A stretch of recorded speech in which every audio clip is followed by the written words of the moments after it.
how to set the camera to record 4K video on the iPhone 16 series. First, let's go back to the home screen by swiping up at the bottom of the screen. From the home screen, tap on Settings. Now in the Settings page, we scroll down, then tap on Camera. Next, tap on Record Video. Now if you want to set your camera to record with 4K video, you can select 4K at 24 FPS. This is the film style settings. Otherwise, 4K at 30 FPS. This is a higher resolution.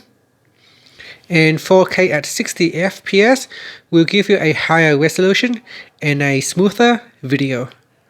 Otherwise, 4K at 120 FPS. This is the highest resolution.